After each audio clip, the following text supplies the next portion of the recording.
Meron na naman tayong video kung saan ay ating pakinggan ang kakaibang tunog na nasa ilalim ng makina na para bang may mga batang nagkakaruling sa ilalim. Hoy! Pinapulanga nyo! Well, malapit na ang Pasko kaya nga siguro ay nagkaganon ang makina ni boss. Sige, start mo Jason para mapakinggan natin kung ano ba ang kakaibang tunog na nasa ilalim nito.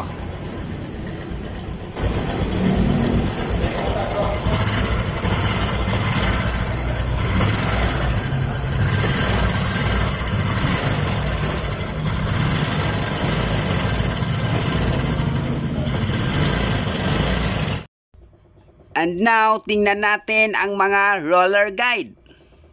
Well, positive nga na ito ay kalbo. Malamang sa malamang na gumastos dito si boss. At tingnan din natin itong katabing maliit na guide. Wow! Ito ay metal parts na lang. At dito naman tayo sa malaki-laki na guide sa ilalim. I'm sure na ubos din ito. Pati ang post rod ng ating tensioner ay atin ding papalitan. And now, tanggalin natin to para makita na natin ang malaki-laki na guide.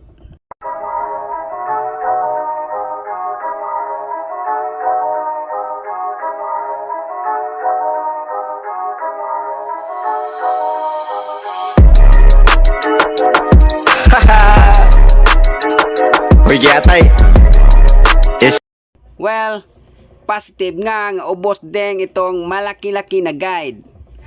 At papalitan din natin lahat ng mga mechanism sa ating timing chain. At ito naman ang ating ipapalit. Screenshot lang.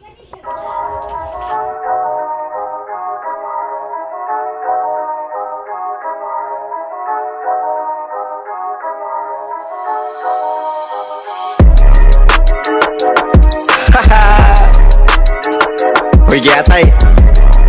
It's cookie. Okay. Nakasuyok, di mahimutang luyos si budok. Dito na siya mag-atang. Murag Batman, kay di makitaan. Igduol ni mo di nakamakasagang niya. Anak siya. Hold up ni bay, aliyok di sa kamay. Ambihin mong karta kung di kaganahan mamatay. Hold up ni bay, aliyok di sa kamay. Ambihin mong karta kung di kaganahan mamatay. Hold up ni bay, alihok di sa kamay. Ambihin mong kwarta kung di kaganahan mamatay. Hold up ni bay, alihok di sa kamay. Ambihin mong kwarta kung di kaganahan mamatay. Mangutana, asa ka pa dong. Sakay na. Well, tapos na nating naikabit ang lahat ng tensioner mechanism. At subukan nating ulit na pakinggan kung alright na ba tayo dito. Let's go!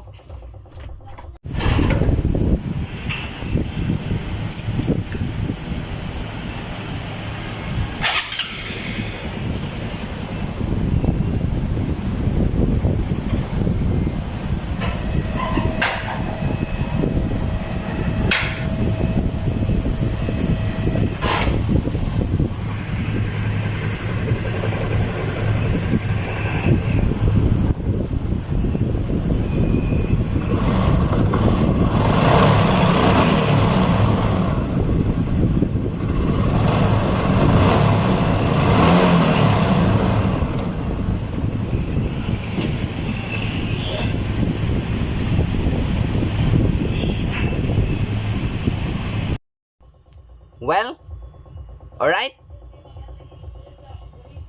Alright. Goods.